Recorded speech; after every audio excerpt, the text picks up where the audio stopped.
What if everything you've been taught about learning a language is completely backwards? Today, I can use Chinese to navigate complex business discussions. And I did it using a method so counterintuitive that experts might even call it lazy. I used to be that person with color-coded notebooks, subscription applications, and weekend study intensives. I would block out 2 to 3 hours for rigorous daily study sessions, determined to master Mandarin through sheer discipline and willpower. But 6 months in, despite my dedication, I could barely string basic sentences together. The pronunciation felt unnatural. The vocabulary wouldn't stick. And worst of all, maybe, I started translating everything in my head before I actually started speaking. And this, of course, would create that awkward delay that would make conversations painful to have and probably painful to listen to. Now, as chief operating officer of a growing e-commerce company, I am obsessed with efficiency.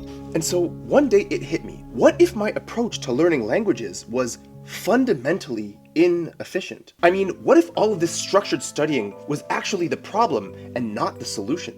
This question sent me down a neuro-linguistic rabbit hole that I became obsessed with, and it ended up totally changing the way I approached studying languages. I'm about to share something with you that might sound ridiculous at first, but I promise you it's backed by cutting-edge brain linguistic science that has helped thousands of learners who might be stuck just like you finally have a breakthrough. I call it the neurological alignment method, although a lot of my friends just call it the lazy way of mastering languages. It's designed to work in harmony with your brain's natural processes, rather than just fighting against them. Now, before I explain the core techniques, you need to first understand why the traditional methods simply don't work. Our brains actually aren't designed to learn languages by memorizing grammar rules or studying vocabulary lists. Think for a second about how you learned your native tongue. Did anyone drill you on conjugation tables as a toddler? Of course not. You absorbed language naturally through meaningful contexts that had some relevance to you and your life. Now, neuroscience reveals that languages are stored in your memory in the procedural part of the brain. And it turns out that this is the same neurological system that helps us with riding a bike or with typing on a keyboard. Now, traditional studying methods when it comes to learning a language targets what's called declarative memory. Now, it's really great for memorizing facts or figures or something like that, but it's absolutely terrible when it comes to helping you develop an automatic skill. So, what's the alternative? Something so enjoyable, you're going to question whether or not it's actually effective. Something you're probably already doing every single day without truly realizing its potential. Television.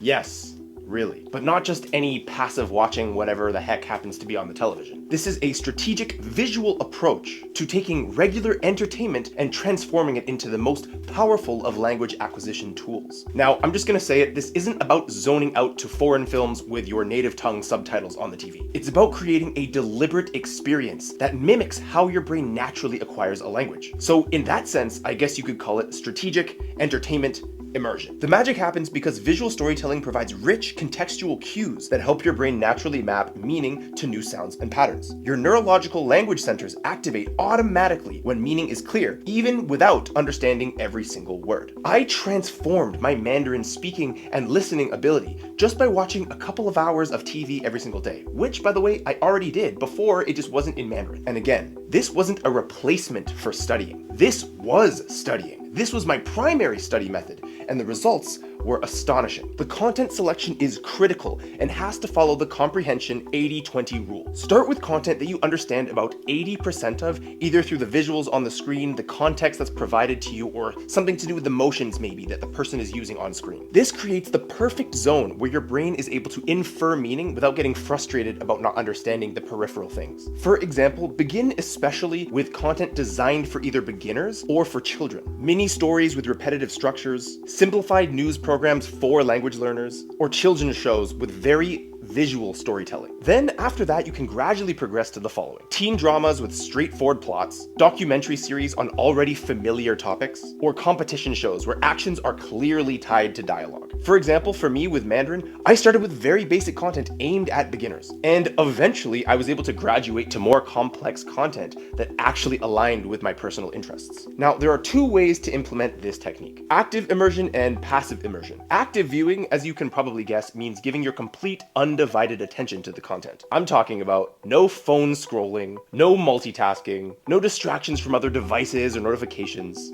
full mental engagement on what you're studying. Now, passive immersion is also very valuable, but solves a different neurological purpose. This is where you allow content to play in the background while you're working out, or cooking, or commuting, or doing any other activity. This allows your brain to continue to process the patterns of the language, although subconsciously. And just a quick note, sorry, it doesn't work while you're sleeping. Anyway, the real breakthrough came for me when I combined these two approaches. I would actively watch new content and then replay it several times while doing other things. This repeated exposure cemented the patterns of the language in my brain without needing to add extra time to studying. Now, here's where my approach becomes truly controversial. I recommend minimal speaking, that means minimal output practice, until you've accumulated about 300 or so hours of quality input time. Now, I know this flies in the face of conventional wisdom that says you need to start speaking from day one. Your brain needs to build strong recognition patterns before production becomes natural. And when you finally actually start speaking, you'll find that the words flow from your mouth a lot better than you expected because these patterns have been cemented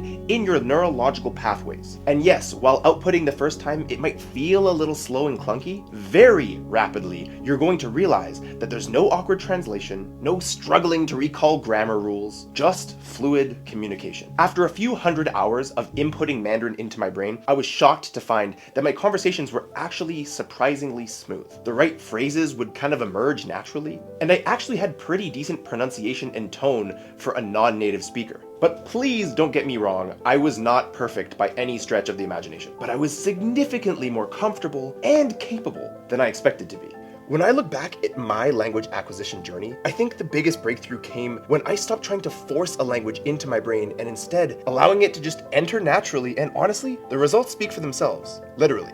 So there you have it. By working with your neurological wiring, you find out that things become remarkably easy and enjoyable instead of having to struggle and struggle and struggle. Now, you're gonna be surprised to hear that what I love most about this method isn't just that it works, it's that it transforms language learning from this annoying homework that's nagging you to do it to something that you really enjoy and look forward to at maybe the end of your day. In this video, I have called strategic entertainment immersion isn't cutting corners. It's actually the most direct path to fluency in your target language. And hey, if you want a structured approach where you don't have to do any guesswork whatsoever and it's all taken out for you, then check the link in the description. Thanks for watching, and I'll see you in the next video.